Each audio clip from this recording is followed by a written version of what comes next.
Show is Friday, September 10th, 2021. And we are live. We're broadcasting right here on 910 AM Superstation, the Future Radio, and on Facebook and YouTube also. So, as I was saying, I was on Roland Martin Unfiltered today, and I had heard some about this story. TheGrio.com had an article about this, and then also Yahoo News picked up this story as well. And some people remember when Megyn Kelly went over to MSNBC, but a lot of people remember Megyn Kelly on Fox News, the Fox News Network. Some people remember her comments about Santa Claus, and Santa Claus is white, and different things like that, right? Well, she made comments about the Black National Anthem that's being performed at NFL games during this season. And we know the NFL is trying to show more support for the Black Lives Matter movement, especially in the wake of the killing of George Floyd, May 25th, 2020. And the league is continuing the social justice, various social justice initiatives. And the NFL previously announced that players are being allowed to kneel to protest racism and can wear the names of police brutality victims and social justice slogans on the back of their helmets. And also over the summer, the NFL announced it will play the Black National Anthem, Lift Every Voice and Sing, before each game in the 2021 season. Well, Megyn Kelly didn't like that. She has some comments. We'll play a little excerpt of that, what she said. Then I'm going to go through and give Megyn Kelly a history lesson. So like I said, we talked about this on Roland Martin Unfiltered today, but we had such a jam-packed show. Roland did not have a chance to go to his panel on this. Okay, I was on the panel. So he deconstructed it, or whatever he wanted to do. And I'm going to share with you what I would have said on his show today. And I have more time because this is my show. And we know that Lift Every Voice and Sing was written by James Weldon Johnson in 1899, one of my frat brothers of Phi Beta Sigma Fraternity Incorporated. So I'm going to give Megyn a history lesson that she did not get in school. And is obvious from these idiotic comments she made. She does not understand history. Then also, we know that this has been a tough year for Sha'Carri Richardson. Okay, track and field athlete Sha'Carri Richardson.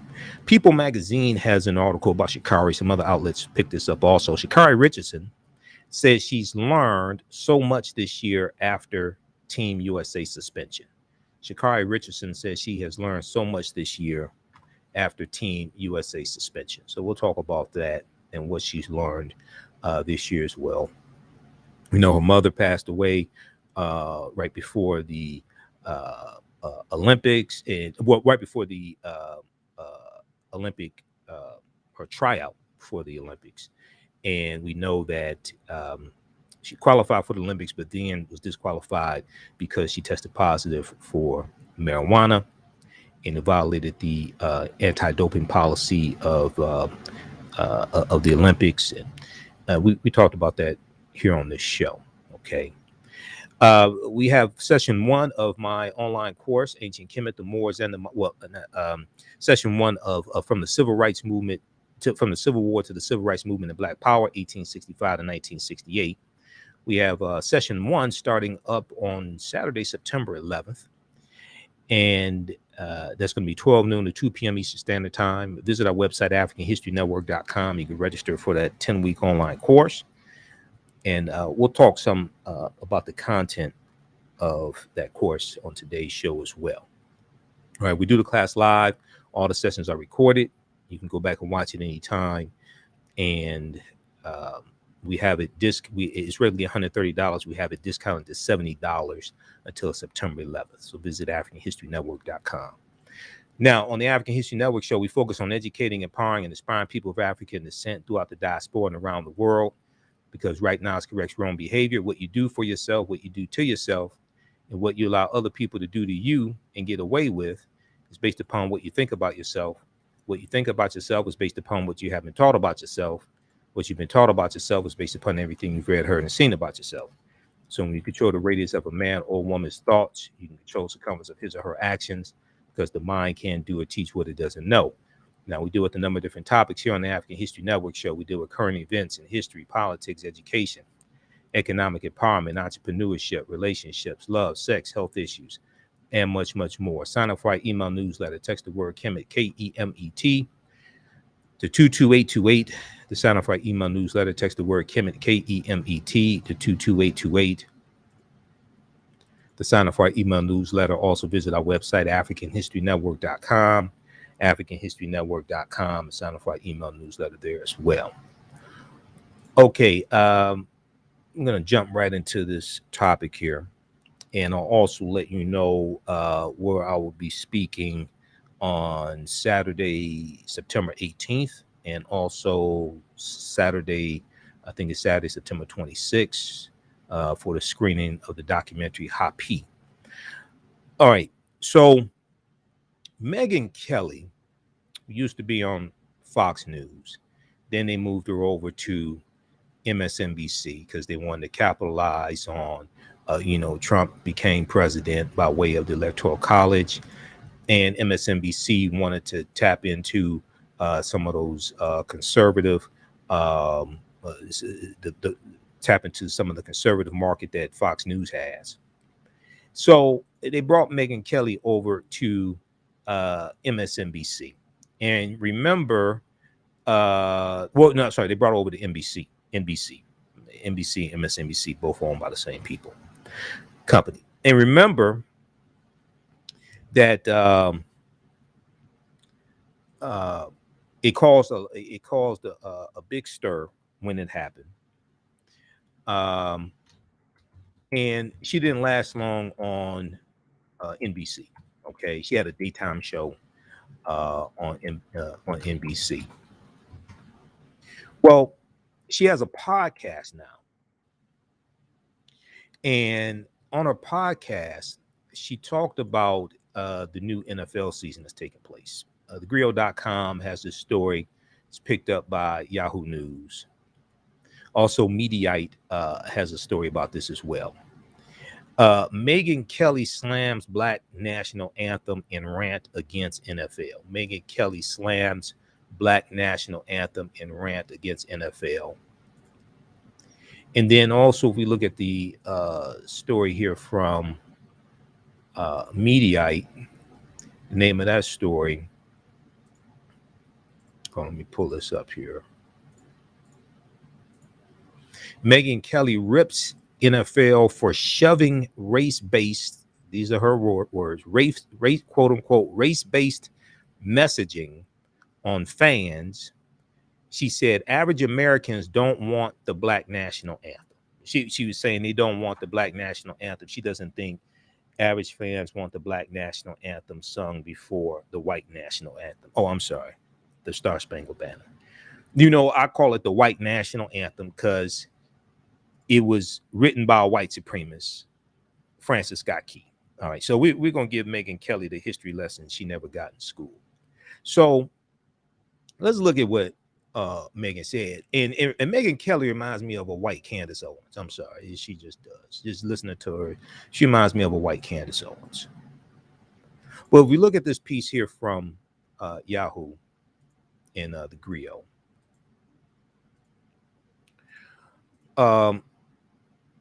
This is from September 8th, Thursday, September 8th. And Megyn Kelly said, I don't think people want politics in their sports. Make a note of that. I don't think people want politics in their sports, said the conservative journalist. During a recent episode of her Sirius XM podcast, Megyn Kelly lashed out at the NFL for addressing racial injustice issues. Now, she didn't say, because I listened to the excerpt of a little podcast, and say that the NFL is about 70% at least African American. She didn't talk about that. But anyway, she said, I don't think people want politics in their sports. I think that's why the NBA has taken such a hit and learned from its prior experience.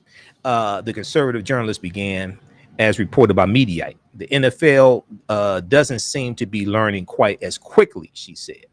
Now, I want to go to this clip from Roland Martin of Filter, because Roland played a clip of a show, and clip is about 10 seconds more than what I can tolerate of Megyn. But anyway, Ed, let's go to clip one here. This is from Roland Martin of Filter today. Happy about that. They're just hot and bothered as a result of that song. And so on her show the other day, she just said, this is just wrong. I don't think that the average American, black or white, wants to hear the Black National Anthem before they hear the National Anthem. I really don't. And it's no offense against people of color. We're one country. We're one country. We don't need separate anthems. It's a chance to come together, celebrate America, all of it, good, bad, warts and all, and then play a sports game, and not to shove politics or divisive cultural issues down the throats of the viewers who are looking for a getaway. So, see, okay, here is pause it right there, Ed. Pause it right there. So not shove politics and things like that down people's throats, etc. And she made reference in the piece from Mediaite right here. You know, she made reference to Colin Kaepernick, little snad remark. She think I didn't hear that. I heard it. Okay, Megyn, I don't know if you ever been spanked by a black man before, but you about to get spanked by one right now. So let's look at this. I know we're coming up on the break, and I'm gonna keep talking during the break on my network. But let's look at this. First of all, Megyn, who wrote the white national anthem? See, you can say we're all one country, all this stuff, but let's have a little history lesson here. Who wrote the white national anthem, Megyn? The white national anthem was written by a white supremacist slave owner named Francis Scott Key. Okay? Francis Scott Key was a white supremacist slave owner. He wrote it September 13th, 1814, during the War of 1812. All right? The original name of it, before it was even called the Star Spangled Banner, before music was put to it, it was called the Defense of Fort McHenry. Now, some people may talk about the third stanza of the white national anthem and say, oh, well, it's just the third stanza where it says no refuge for the hireling or the slave. No, it's not the third stanza. It's the entire song is a white nationalist song. Why is it a white nationalist song, Michael Imhotep? Because it was written by white supremacists, for white people, about white people, voted on by white people. The references to African people were negative. Not only that, Francis Scott Key thought that African Americans were intellectually inferior. He was a white supremacist slave owner, and he used his position as district attorney to Washington, D.C. in 1833 to 1840. He used his position to attack abolitionists. So when we talk about, she said, I don't think people want to hear the Black National Anthem before the white national anthem. Well, a lot of us don't want to hear the white national anthem in the first place, especially at an NFL game, and 70% of the league are African American. We're going to deal with this on the other side of the break. You listen to the African History Network show right here on 910 AM Superstation and Future Radio. I'm your host, Brother Michael Imhotep. We'll be back in a few minutes.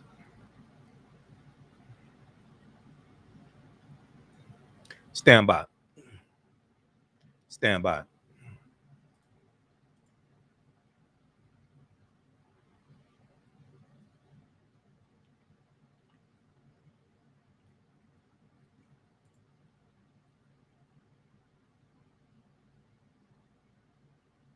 Stand by.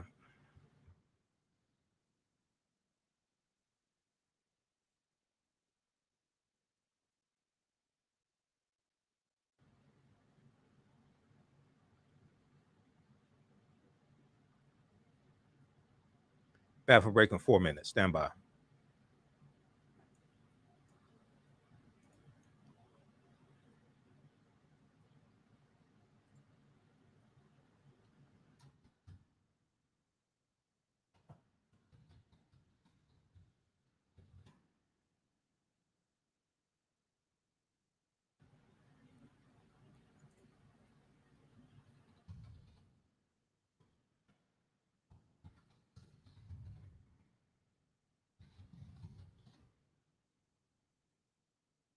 From breaking 3 minutes. Stand by.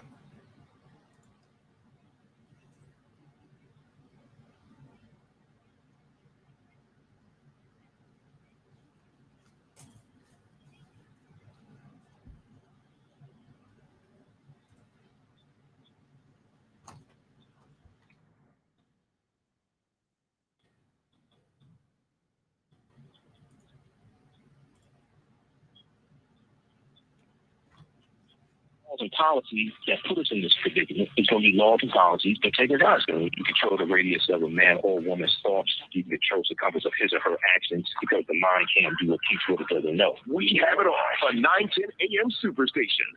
Attention, in July 2018, Bayer announced that it will be halting its sales of Assure. The Assure birth control may break or migrate after insertion, puncturing the fallopian. Stand by.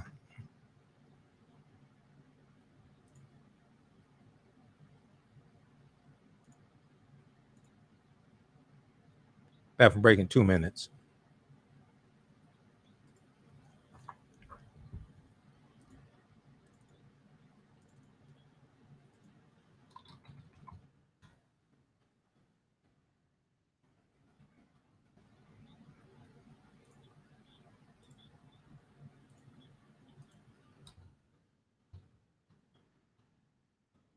Power structure. It was laws and policies that put us in this predicament. It's going to be laws and policies that take us out. So when you control the radius of a man or woman's thoughts, you can control the compass of his or her actions because the mind can't do or teach what it doesn't know. We have it all on 910 AM Superstation. 910, the Superstation, Detroit's only African-American talk radio. The views and opinions expressed on any program are those of the producers and or the persons appearing on the program and do not necessarily reflect the views and opinions of 910 AM Superstation or Adele Media. Welcome back to the African History Network show right here on 910 AM Superstation, the Future Radio. I'm your host, Brother Michael Imhotep. It is Friday, September 10th, 2021, and we are live. Okay, 313-778-7600 is the call-in number if you have a question or comment. 313-778-7600 is the call-in number if you have a question or comment. Okay, so right before the break, I was talking about these comments from Megyn Kelly, conservative journalist. Megyn Kelly. She used to be on Fox News. Then she went over to NBC. Okay. And remember NBC when she went over to NBC, Tamron Hall quit the Today Show. Tamron Hall was so furious that she quit the Today Show. And she only lasted at NBC maybe about 9 months, something like that. Wasn't long. Well, she has a podcast now on Sirius XM. And she made comments on her podcast, disparaging comments about the Black National Anthem, Lift Every Voice and Sing, being performed at the NFL games at the beginning of NFL games. Okay. So, as I was saying before the break, who wrote the Star Spangled Banner, the white national anthem? Okay. It was written by this man right here, Francis Scott Key. Now, when you look at her comments, she talks about the average person not wanting to hear the Black National Anthem before the Star Spangled Banner. And she talks about having race interjected into the game, things like this, right? So I want to look at some more comments, then we're going to continue with this history lesson here. I want you to see what she said. So she went on to say, okay, so first of all, after the NFL publicly showed support for the Black Lives Matter movement in the wake of the murder of George Floyd, May 25th, 2020, the NFL is continuing the social justice initiatives implemented last season. The NFL previously announced that players are being allowed to kneel, to protest, racism. Now, they're kneeling, it's silent. They're kneeling to protest racism. And they can wear the names of police brutality victims and social justice slogans on the back of their helmets. They will also the six slogans that they can choose from are end racism, stop hate, it takes all of us, Black Lives Matter, inspire change, and say their stories. Okay, so Megyn was complaining about this, about the six slogans, and saying that is, you know, it's she said all of these for the most part are race based. Okay, well, they're protesting against racism. Racism is race based. Racism is a system of advantage and privilege distributed based upon race, which comes out of an ideology of European white supremacy. They're taking a knee, which is a silent, nonviolent protest. Okay, they're going to have slogans like "End Racism," which we should all be for, but a lot of people don't know what racism is. Stop hate. It takes all of us. Black Lives Matter. Inspire change and say their stories. Now, over the summer, the NFL, it will play the Black National Anthem, Lift Every Voice and Sing, before each game in the 2021 season as part of a $250 million investment towards social justice. And that was reported by thegrio.com, because Yahoo picked up this story from the Grio. Now, Megyn went on to say, I don't think that the average American, black or white, wants to hear the Black National Anthem before they hear the national anthem. Okay. Now, the question that we should really ask ourselves is, why is the white national anthem being played before the game in the first place? That's the question. See, this is the question. I've done a lecture dealing with Colin Kaepernick and the history of the white national anthem, things like this. The question we really should ask is, why is the white national anthem being played before the game in the first place? This is not Navy versus Army. This is why are you playing it in the first place? And then, being that the league is 70% African American at least, and nobody's going to play to see these old owners out there trying to tackle each other. What's the problem if the Black National Anthem comes before the white national anthem? Because the majority of the league is African American. Now, she said, I don't think that the average American, black or white, wants to hear the Black National Anthem before they hear the national anthem. And there's no offense against people of color. We're one country. We don't need separate anthems. But see, I find it interesting because she didn't say we need a new national anthem that's inclusive of different races and ethnicities, because we need a new national anthem. See, when we look at, let's see, she went on to say it's a chance to come together. She added, celebrate America, and then play sports games, and not have politics or divisive cultural issues down the throat, and not shove politics or divisive cultural issues down the throats of the viewers who are looking for a getaway.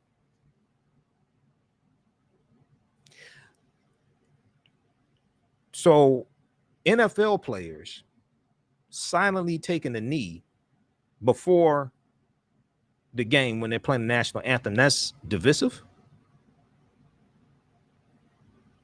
If we're all one, why wouldn't we be fighting to eradicate racism? That's divisive. They're silently taking a knee, and taking the knee comes from the military as a sign of respect. Because former NFL player and Green Beret Nate Boyer had a meeting with Colin Kaepernick, and he was the one that suggested they start taking the knee to protest racism and police brutality, things like this.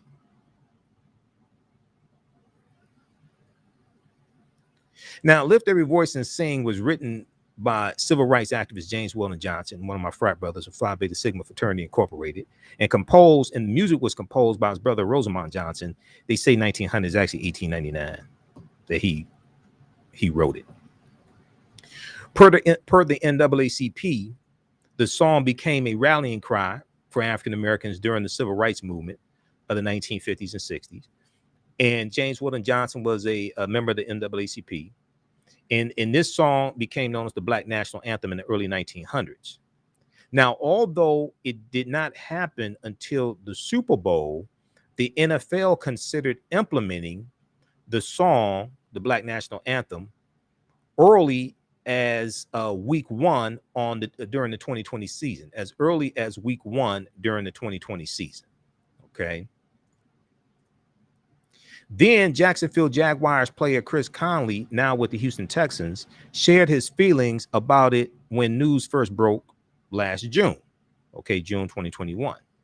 Chris Conley said the league taking the opportunity to play Lift Every Voice and Sing is sweet. It's a great way to honor those who started this movement years ago.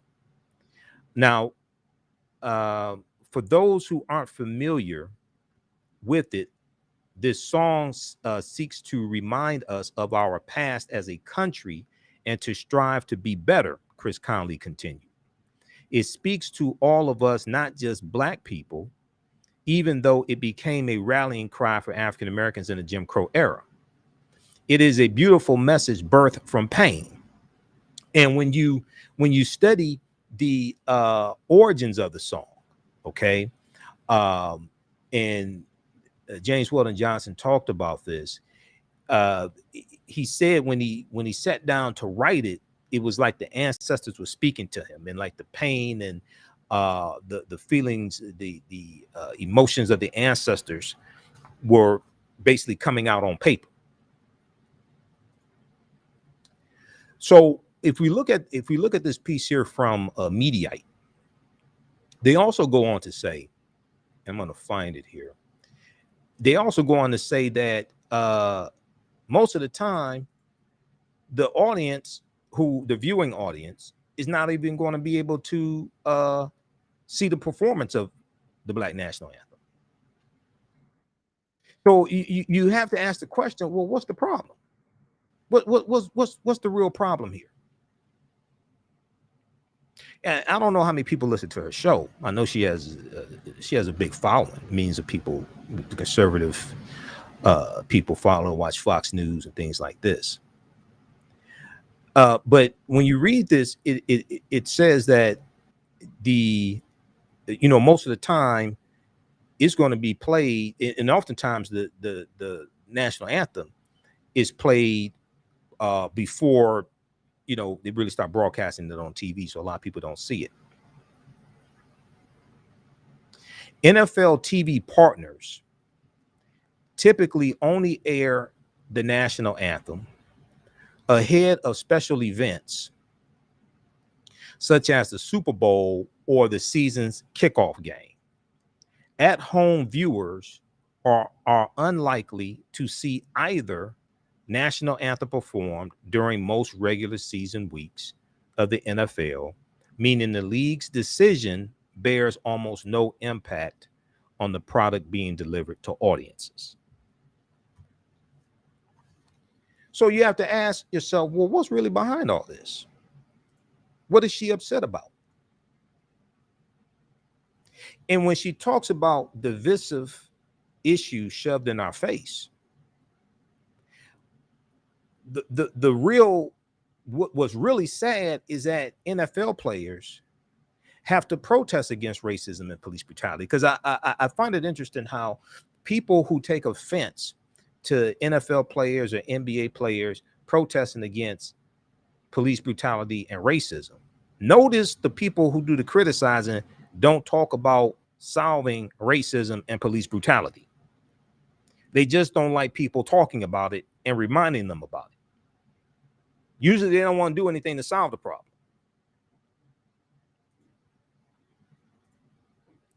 So if we look at Francis Scott Key, very quickly here.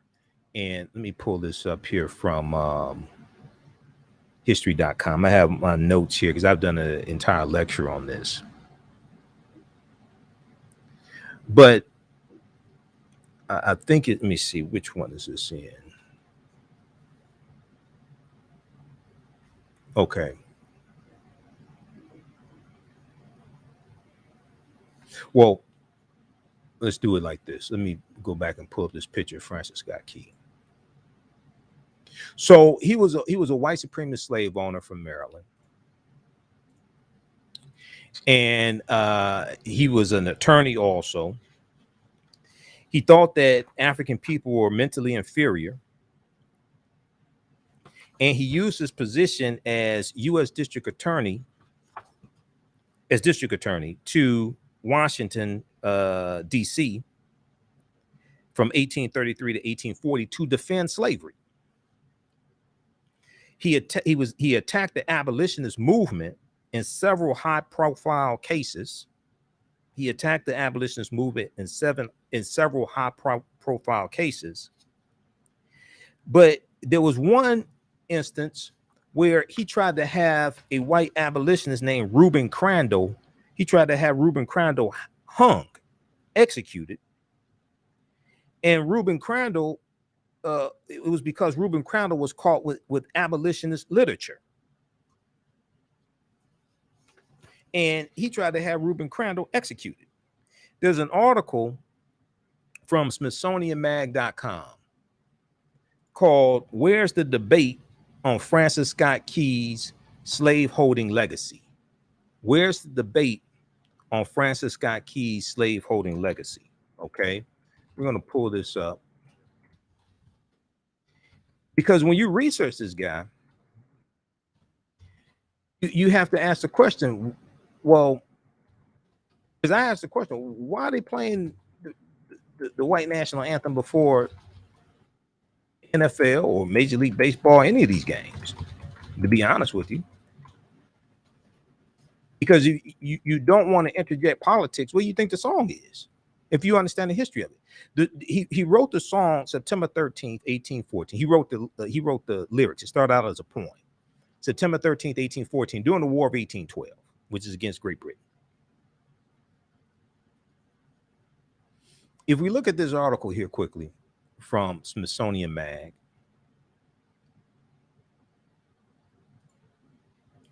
called "Where's the Debate?"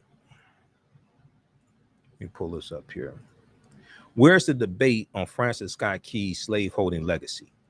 During his lifetime, abolitionists ridiculed Francis Scott Key's words, sneering that America was more like the land of the free and home of the oppressed. Now, he lived during the early 1800s, and they were saying this.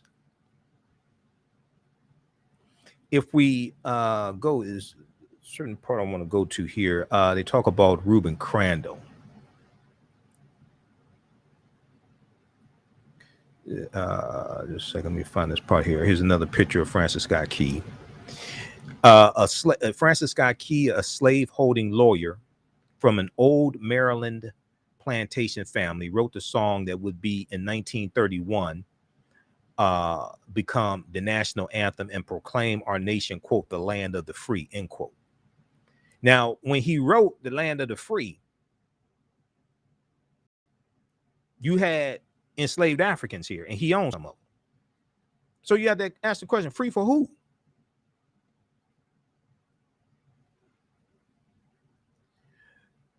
I want to get to the part here where they talk about Reuben Crandall. Okay. Now, Francis Scott Key used his office as district attorney for the city of Washington from 1833 to 1840 to defend slavery, attacking the abolitionist movement in several high-profile cases. In the mid-1830s, the abolitionist movement was gaining momentum, and with it came increased violence, particularly from pro-slavery. Let's go back to this here. Particularly from pro-slavery mobs attacking free African Americans and white abolitionists and other methods to silence the growing cries for abolition. Now, in the House of Representatives and United States Senate, in the House of Representatives and United States Senate, inundated with petitions from abolitionists calling for the ending or restriction of slavery, pro-slavery congressmen looked for a way to suppress the voices of abolitionists. In 1836, in the House of Representatives, they passed a series of gag rules to table all anti-slavery petitions and prevent them from being read or discussed, raising the ire of people like John Quincy Adams. Now, John Quincy Adams was the 6th president of the United States, and John Quincy Adams went on to defend the African slaves, those Africans on the Amistad slave ship. So that you saw portrayed in the movie from around 1997, Amistad. Okay, Joseph Q. John Quincy Adams was their defense attorney in court. So raising the ire of people like John Quincy Adams, who saw restricting debate and assault on a basic First Amendment right of citizens to protest and petition.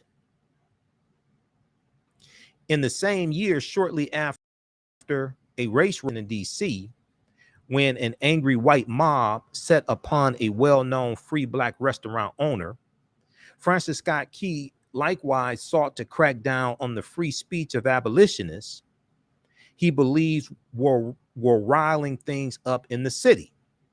Francis Scott Key prosecuted a New York doctor living in Georgetown for possessing abolitionist pamphlets. This is Reuben Crandall. He prosecuted a New York doctor who was an abolitionist for having abolitionist pamphlets. In the resulting case, U.S. versus Reuben Crandall, Crandall.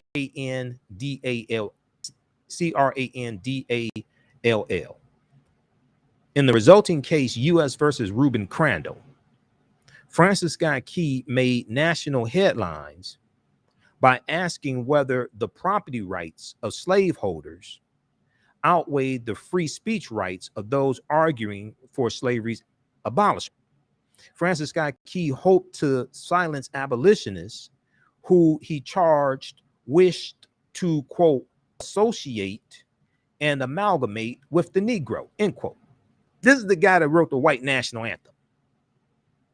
This is why I'm asking, why are you playing this at the beginning of games in the first place? I don't even understand this, unless you want to reinforce white supremacy, which makes perfect sense. Francis Scott Key, who wrote the poem that was originally called Defense of Fort McHenry, because it was Fort McHenry in Baltimore that was being attacked by the British. He hoped to silence abolitionists who were fighting to free enslaved Africans, because you said it's the land of the free and the home of the brave. Free for who? He charged that abolitionists wished to, quote, associate, amalgamate with the Negro, end quote. Megyn Kelly says there's one country. Yeah, but but who's in control of the country? Who's dominating? See, Megyn Kelly acts like white supremacy don't exist. Though Reuben Crandall's offense was nothing more than possessing abolitionist literature, Francis Scott Key felt that abolitionist free speech rights were so dangerous that he sought unsuccessfully to have Reuben Crandall hanged. He tried to have this white abolitionist who was working to free enslaved Africans. He tried to have him hung, executed. And you wonder why I don't sing the White National Anthem? Now, what I find interesting is that when you have people who get upset with NFL players who take a knee during the White National Anthem, and they say they should stand things like that. I bet you they don't even stand when they're watching the game at home.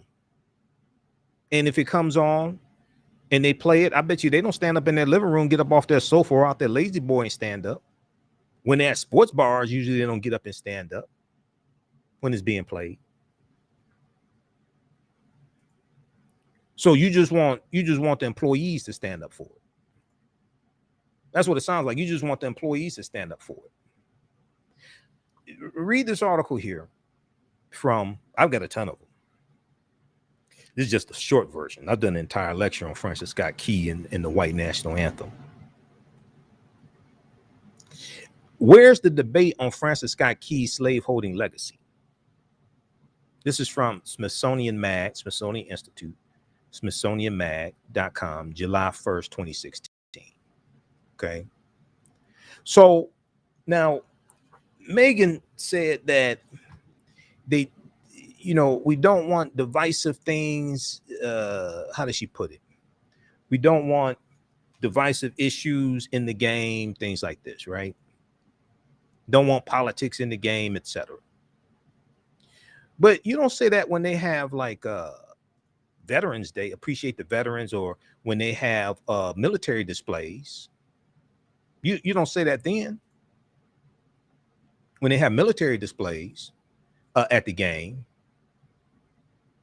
Did you know that the Department of Defense paid sports teams millions of dollars to have patriotic displays? Did y'all know about this?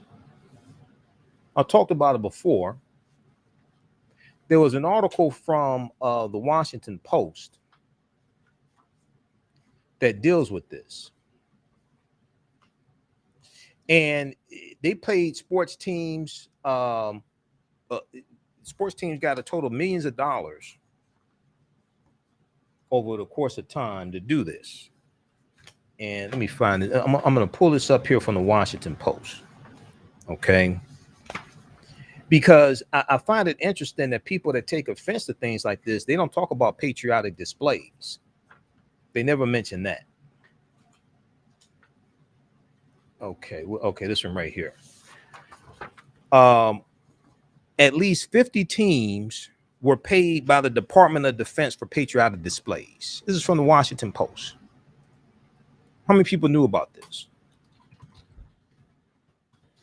Now, this article came out November 4th, 2015. And I thought about this when it came out. This is in my lectures that I do on this.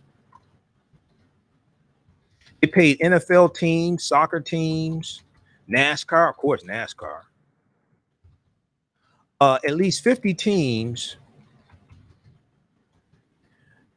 were paid by Department of Defense for patriotic displays. So when you have people who come out and want to attack the NFL, want to attack NFL players, I find it interesting. They never talk about this right here. This is from the Washington Post. Report. At least 50 teams were paid by Department of Defense for patriotic displays. November 4th, 2015 by Cindy Bourne. Now, this was exposed in a report, a 145-page report that was released by Senators John McCain when he was alive. Senator John McCain and Senator Jeff Flake, both of Arizona at the time. And this report is a government oversight report that offers new details about how the Department of Defense paid professional sports teams and leagues for patriotic displays honoring American soldiers. Well, everybody don't agree with the wars that America is involved in. Is that divisive, Megyn Kelly? Why don't you mention stuff like this? The report expands one that became public last May and resulted in changes to the National Defense Authorization Act, NDAA, for 2016, prohibiting the expenditures and calling on leagues and teams to donate the money to organizations that support the military veterans and their families. Okay. Now, Senator Jeff Flake wrote, "What we take issue with is the average fan thinking teams are doing this on behalf of the military." Now, see, Megyn wants to talk about the average fan. This is Senator Jeff Flake at the time and Senator John McCain, both white men. Senator Jeff Flake said, "What we take issue with is the average fan thinking teams are doing this on behalf of the military." No, they were paid for it. NASCAR was the biggest recipient, getting $1,560,000 for fiscal year 2015, Megyn Kelly. Included were personal appearances by Eric Almirola and Richard Petty, as well as 20 Richard Petty driving experience ride-alongs. Okay, the expenditures, according to the Department of Defense, were, quote, integral to its recruiting efforts. Okay, so this is talking about recruiting for the military. Isn't that political? Recruiting for the military. A NASCAR official who requested anonymity told the Washington Post in an email, quote, "NASCAR has a long-standing history of honoring America's military." Isn't that political? Because everybody doesn't agree with the wars that America is involved in. Now, we don't take it out personally on, those in the Army and the Navy and the service thing, the Air Force, things like that. A lot of times they don't know like the full spectrum of what's going on, where they're being deployed. Oftentimes, a lot of times they're 18, 19, 20, 21 years old. Okay. Each year, we recognize active duty service members and veterans at races around the country. Is that political? NASCAR has not been paid by the military and would never accept military funds to recognize those who have served. But NASCAR was paid $1.5 million. The report from the Senate, the government oversight report showed this. They got money from the Department of Defense. Now, the 145-page report cites contributions to 18 NFL teams, 10 Major League Baseball teams, 8 NBA teams, 6 National Hockey League teams, 8 soccer teams, as well as NASCAR, Iron Dog, and Indiana University, Purdue University. The Atlanta Falcons, for instance, were the top recipients, getting $879,000 over 4 years. Over the same period of time, for instance, the New England Patriots received $700,000 and the Buffalo Bills $650,000. The report includes a memo from the NFL to its teams, giving guidance on quote unquote paid patriotism, because the name of the study was called Tackling Paid Patriotism, a Joint Oversight Report. And this report was focused on cracking down on paid patriotism. Commissioner Roger Goodell, with a letter to the committee dated November 2nd, writing that the league will conduct an audit of all its contracts with military branches and National Guard units. Politics, paid patriotism, all this stuff. So I find it interesting. They want to attack the NFL. They want to attack NFL players who are mostly African American, who are standing up to fight against racism and police brutality. They're not against white people because a lot of them marry white women. They're not against white people. They're trying to fight against white supremacy and racism. So when you have people like Megyn Kelly who want to attack that and attack the NFL, trying to address it also, because see, let's keep it real. Nobody complains when the NFL has campaigns to raise money for breast cancer, and you got the players wearing pink and things like this. Nobody complains about that. They don't say that's divisive. Okay, it's only when it's issues pertaining to African Americans now it's a problem. Now, those watching on our Facebook fan page, the African History Network, and our YouTube channel, Michael Imhotep, we got a problem because we're out of time here on 910 AM Superstation, but I have my own network, so we're going to keep broadcasting there, keep watching. We'll be back Sunday night. Visit our website, AfricanHistoryNetwork.com, AfricanHistoryNetwork.com. Register for my 10-week online course, From the Civil War to the Civil Rights Movement and Black Power, 1865 to 1968. Starts up Saturday, September 11th. 12 noon to 2 p.m. Eastern Standard Time. Right now, it's correct wrong behavior. It's not over till we win. Wakanda forever. We'll talk to you Sunday. Peace. All right, stand by. Okay, how's everybody doing? Okay, let's keep going. I'm on it because this is my network right here, the African History Network. So we're gonna go for a few more minutes because I did Roland Martin show for 2 hours a day. I had to teach 2 classes Saturday, and I'm already tired.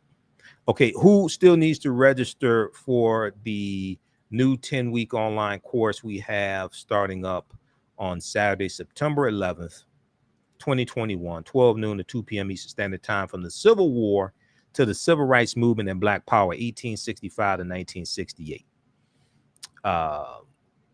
This is 12 noon to 2 p.m. Eastern Standard Time.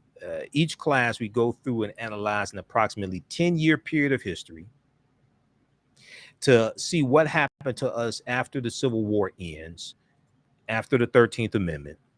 We go through the Reconstruction era, 1865 to 1877. You know, we look at things like 40 Acres and a Mule, Special Field Order number 15. We look at the assassination of Lincoln. We look at General Robert E. Lee surrendering to Ulysses S. Grant, April 9th, 1865.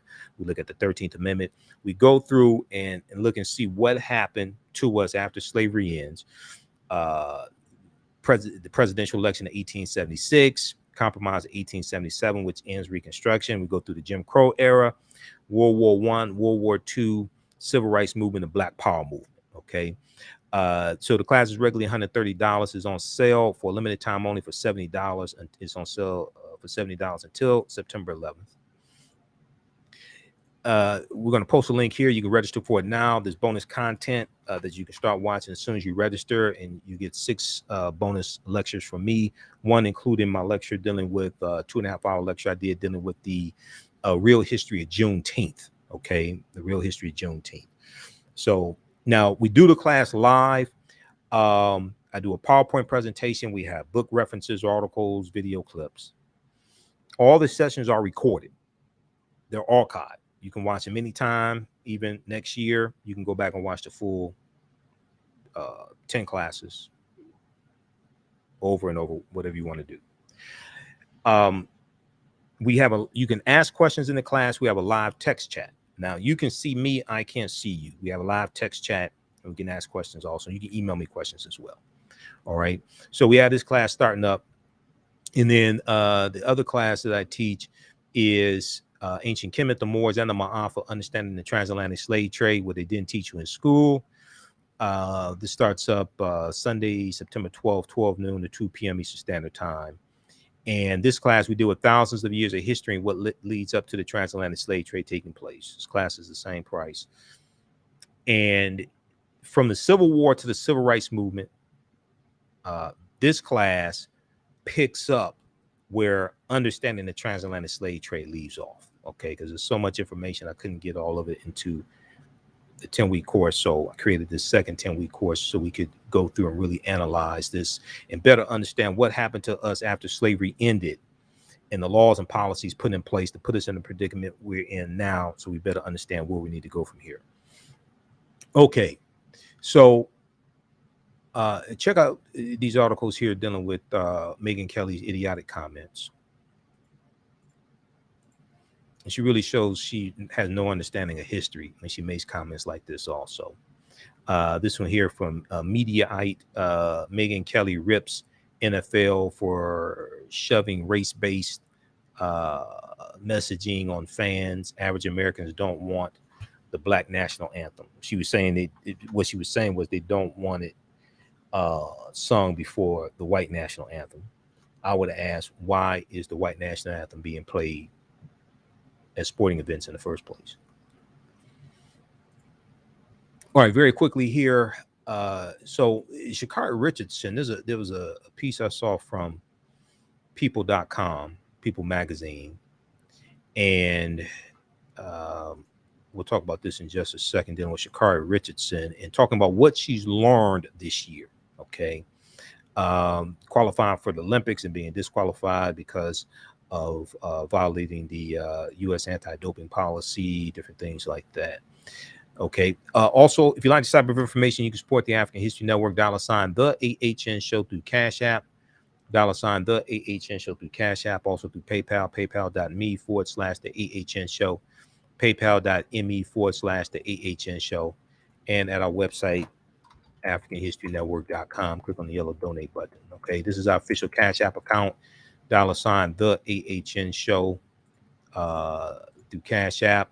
When you go to it, it shows my it says Michael, shows my picture there, and our Cash App account, our tag is $ the AHN show, SHOW, $ the AHN show, SHOW.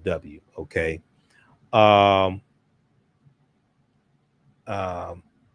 Okay. All right. These other ones are fake African History Network accounts. All right, now.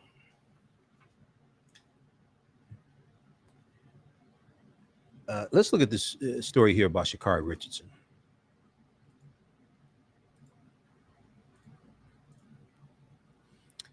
So I saw a couple of outlets pick this up, and they have it here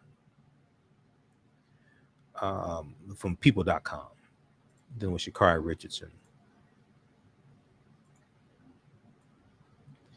Sha'Carri Richardson says, let's see, let's go to it. Hold on.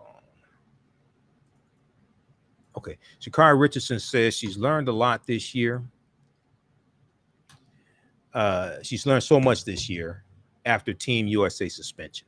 All right. And she's 21. I think she'll bounce back. This is a learning experience for her.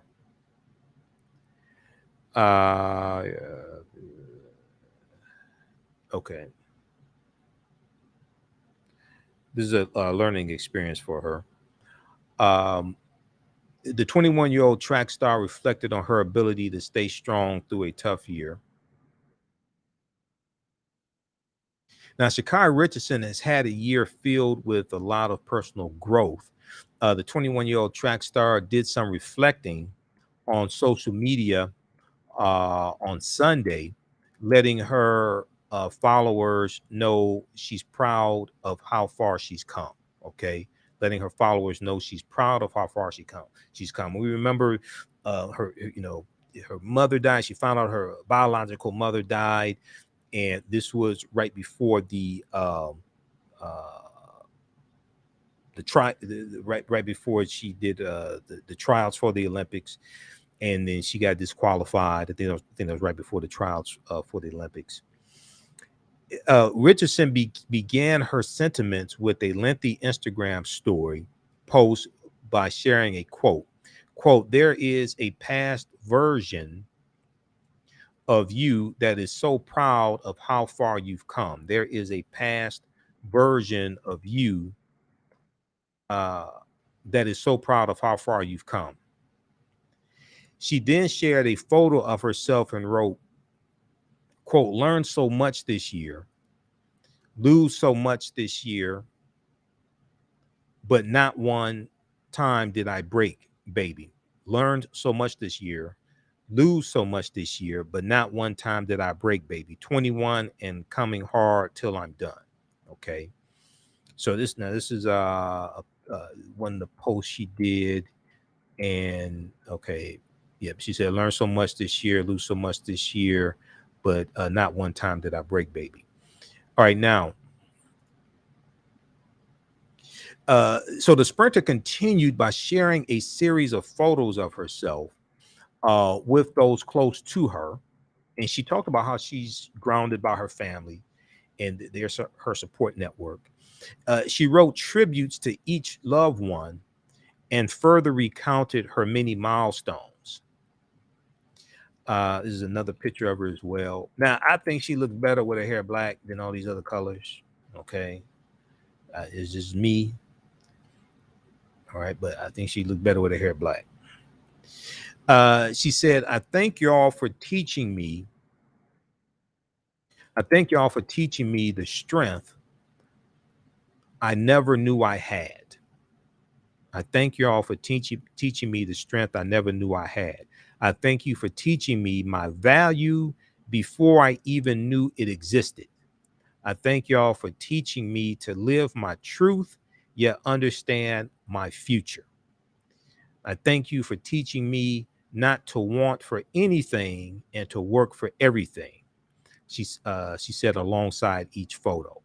She said, to my babies, I will never stop so y'all can keep going. Okay. To my babies, I will never stop so y'all can keep going. 2022, I don't feel sorry for any of you. All right. Okay. And then now this is another one here.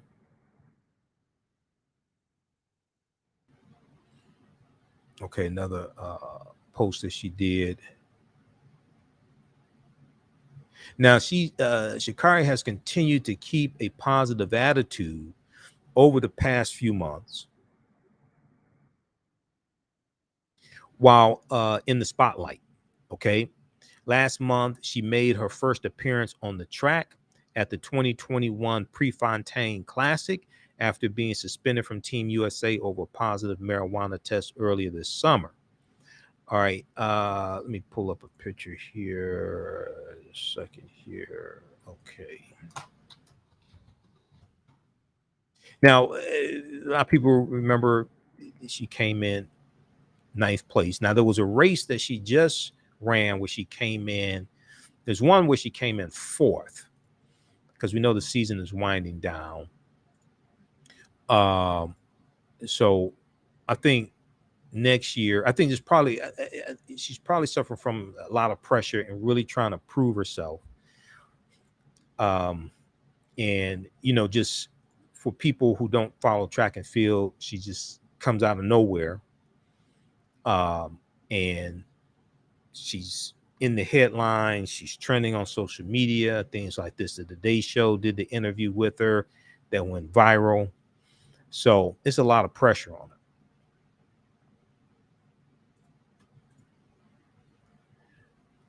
Okay, let me go back to this article here. Okay, so she came in 9th at the Prefontaine Classic. She came in last. She held her head high afterward.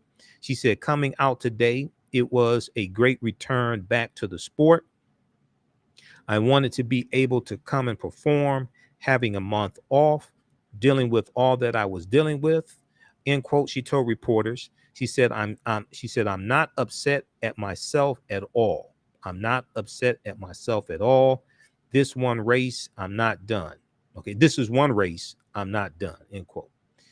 Now, she was also defeated by Christine Mboma of Namibia at the 200-meter race at the Wanda Diamond League last Friday. Okay, and we posted an article about that here on our Facebook fan page, the African History Network. Now, Sha'Carri Richardson first captivated the hearts of many Americans in June of 2021, winning the women's 100-meter race at the U.S. Olympics track and field trials. However, she lost her spot on Team USA after she tested positive for THC, a chemical in marijuana, following the trials. When news of her positive test broke, Richardson opened up about using marijuana to cope with the loss of her biological mother, who died the week before the track trials, but expressed that she was not looking for, quote unquote, any sympathy, and understood what she had done during an interview with the Today Show, okay, on NBC. She said, quote, I was trying to hide my pain, end quote. I know what I did. I know what I'm supposed to do and what I'm allowed not to do. And I still made the decision, but I'm not making an excuse or looking for any empathy in my face. Okay. But I'm not making an excuse or looking for any empathy in my face, end quote. Okay. So yeah, check this out from People magazine. There's some other articles, there's some other outlets picked up her comments and things like that as well. So hopefully, next season will be much better for her. She's 21. She has a long career, I think, ahead of her. Sha'Carri Richardson says she's learned so much this year after Team USA suspension. This is from September 7th, 2021, from people.com, People magazine. All right, look, be sure to register for the new 10-week online course that I teach on Saturdays. 12 noon to 2 p.m. Eastern Standard Time. Class number 1 starts up September 11th. From the Civil War to the Civil Rights Movement and Black Power, 1865 to 1968. Each class we go through and analyze an approximately 10-year period of history, and to see what happened to us after the Civil War ended. When you click on register here, it takes you to the next page. Just click on enroll. The class is regularly $130. It's on sale right now. $70 is on sale. $70 until September 11th. You click on enroll. As soon as you enroll, there's bonus content you start watching. There's bonus lectures from me. You can start watching. We'll see you in class on Saturday. All right. We have to get out of here. Remember the African History Network. Oh, also, well, I will be speaking. So on the 18th, Saturday, September 18th, I'm at the this event right here, the second annual Detroit Cultural, the second annual Detroit African Cultural Festival, the second annual Detroit African Cultural Festival. This is going to take place at Maharis Gentry Park, 12550 Avondale Street in Detroit. Okay, 12550 Avondale Street in Detroit. It's going to be Saturday. It's going to be Friday, first day, Friday, September 17th, 2021, 12 noon to 6 p.m. Okay, Saturday, 12 noon to 8 p.m. Both days are free. And there's going to be African drums. There's going to be African dance. It's a good family-oriented event. Master classes, kids corner, wellness corner, vendors. The African History Network will have a vendor booth there also. There'll be food trucks, live musical performances. I'll be speaking also. I'm not sure what time yet on Saturday. I'll be speaking as well. Okay. So you can visit Detroit ACF at Detroit ACF on Facebook. Detroit African on Facebook also. Detroit African Cultural Festival. They have the event Facebook event invite as well on Facebook. All right, and then we'll post this information on our website, AfricanHistoryNetwork.com. And then on September 26th, I'll be speaking at the Charles H. Wright Museum of African American History there's going to be a screening of the documentary Hapi. Okay, Hapi City Tour, Detroit, Michigan, September 26th, 3 p.m. Get your tickets at hapifilm.com, So this is a documentary with Professor James Small and people like Dr. Julian Malveaux. You have Taki Grant, the director, and Dr. Wade Nobles. It deals with economic empowerment. It ties economic empowerment for African Americans with African history. And Hapi is one of the original names for the Nile River. Okay. So this is going to be Sunday, September 26th, 3 p.m. Visit hapifilm.com to purchase tickets. And I'll be moderating the panel discussion. Okay. There's going to be a screening of the film and the panel discussion, questions and answers. I'll be moderating the panel discussion. All right. Okay. Look, okay, did you catch the news about some comedians overdosing? Yeah, I caught that also. It was the drugs were it was fentanyl in their drugs. All right, look, we have to get out of here. Remember, at the African History Network, we focus on educating, empowering, and inspiring people of African descent throughout the diaspora and around the world, because right now it's corrects wrong behavior. It's not over till we win. Wakanda forever. And we'll see you in class Saturday, and we'll be back on the air Sunday for the African History Network show on Sunday. All right, we'll talk to you next time. Peace.